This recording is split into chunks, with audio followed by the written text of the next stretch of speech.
Thank you so much for joining me today, and welcome to Credit Card Consulting. I'm your host, Jack, and today we're going to be diving into a very important topic of why you need a credit card. Now, we live in an age where everything is getting more expensive, record inflation, rising fees, and we have a steady march towards a cashless future. And while AI may be changing the game out there, we need to be changing the game in your wallet. You could be using a credit card to turn your everyday spending into rewards, regardless of what you buy or where you shop. Now, I know what you might be thinking. Credit cards have a very bad reputation. In the age group of 18 to 24-year-olds, people are switching away from this plastic to other alternatives, like buy now, pay later, or just sticking with cash. But I want to tell you why credit cards are the future and why you should be using them responsibly. Personal finance gurus love to warn against the risk of credit cards. But here's the truth. Responsibility is key. If you can control your spending when using cash, you can do the same when using a card. Yes, credit scores are confusing, and yes, they require some understanding, and that's a topic I want to deal with another time. But here's the important part. Getting a credit card early, managing it, can save you tens of thousands of dollars over your life. Now, without further ado, let's dive into this. For point one, building your credit, let's start with credit building because whether you realize it or not, at some point in your life, it's going to have a major impact. Most people throughout their life are going to take out a loan, whether it's for a car, a house, or even personal expenses. And when that time comes, your credit score can directly affect the interest rate in which you're paying and thus the overall expenses you're going to be paying on that loan. So let's take a look at a simple example.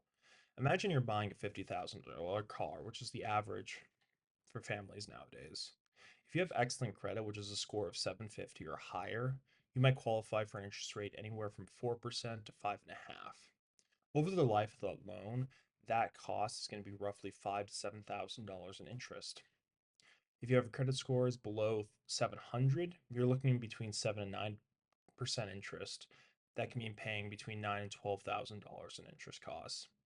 So on this one purchase alone, imagine having a credit score that could save you $4,000 to $5,000, and that's just one car loan. That's why building credit matters. A good credit score is not just some random number. It's something that it's tangible and can actually save you thousands. Point two, earning cash back and rewards. Now let's talk about rewards and cash back. Credit cards are not just useful for building credit, they can also put money back in your pocket for everyday expenses, and not just the blue moon when you buy a vehicle. For example, the average household in America spends $52,000 a year on non-housing expenses. On a basic 1% back cashback card, you're looking at about $520 a year. That doubles to over $1,000 with an industry standard 2% catch-all card. And if you're getting 3% or even higher on specialized categories like gas, dining, entertainment, and groceries, you're looking at over $1,500 a year in cash back going right back into your pocket. So the point is simple. If you're going to spend this money anyway, you might as well be getting something back for it. When you combine this regular cash back with the other benefits, such as sign up bonuses, better category spending, these rewards become even more valuable over time. For someone who's strategic, this can mean hundreds or thousands of dollars in extra value today. Point three, credit card inflation. If there's one criticism that I do agree with, is the idea that inflation is being driven by credit card fees. Many people argue that credit cards are contributing to higher prices because many of your everyday businesses that accept cards are paying a 2 to 3% transaction fee on every transaction using a credit card. And they pass these costs on to their users through higher prices. So, in a way, even if you're not using a credit card, you're already paying for the credit card system, even people that are only using cash or debit cards. But the reality of the situation is, even if this is something you're fearful of, there's already 754 million credit cards in circulation worldwide. I don't see that disappearing anytime soon. So if the price is already going to be included in the cost, but you're not earning any of those rewards, you're leaving money on the table. So the way I see it, credit cards should be used responsibly, but ignoring them is a bad idea.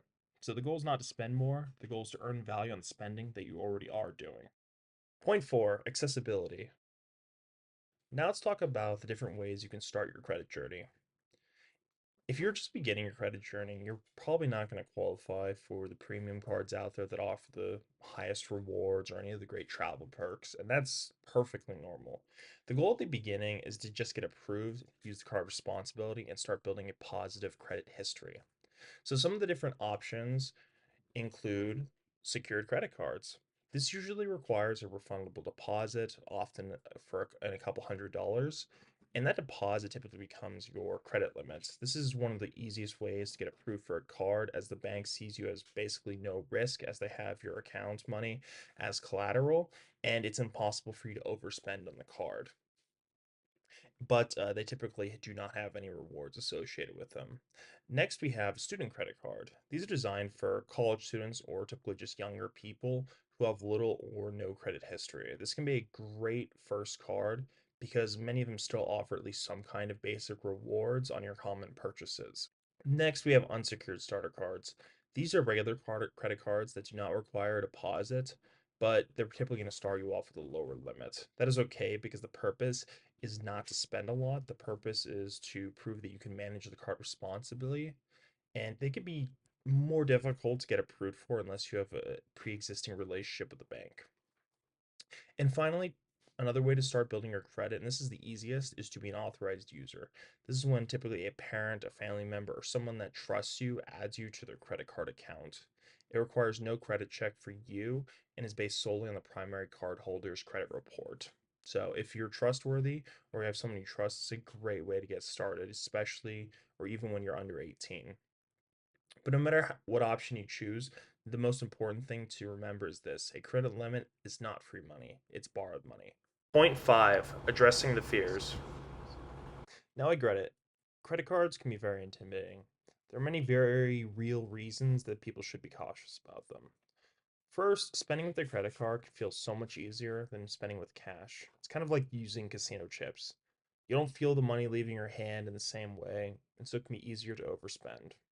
Second, credit card interest rates can be extremely high. Some cards charge APRs, which is your annual purchasing interest rates, at over 30%. If you carry a balance, this can turn a small purchase into a much bigger problem over time.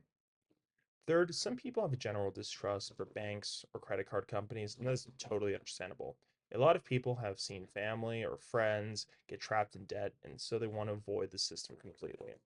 And finally, some people just prefer cash. Cash is simple, widely accepted, and there's no monthly bill coming in as you're only able to spend what you have. But here's the key point: credit cards are only dangerous when they are used irresponsibly. If you treat a credit card like cash, meaning you only spend money that you already have and pay off the full balance every month, then you can avoid this interest entirely. And if you're worried about having a credit card and your wallet tempting you to overspend, then take it out. Put it somewhere safe and only use it for a minor purchase every few months and continue going back to cash.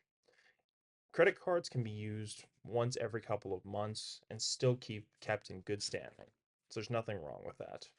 Credit cards offer tons of other protections that cash doesn't: fraud protection, purchase protection, and sometimes even extended warranties.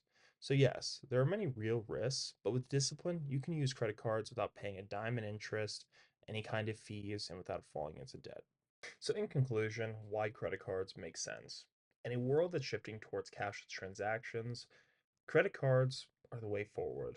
If you're already using a debit card, why not give credit cards a try? The benefits can far outweigh the risks when used responsibly. So that's all I've got for today. Thank you so much for listening. I'm excited to keep sharing what I've learned about credit cards and personal finance, and I hope you start your journey today to swiping responsibly. Thank you, and bye.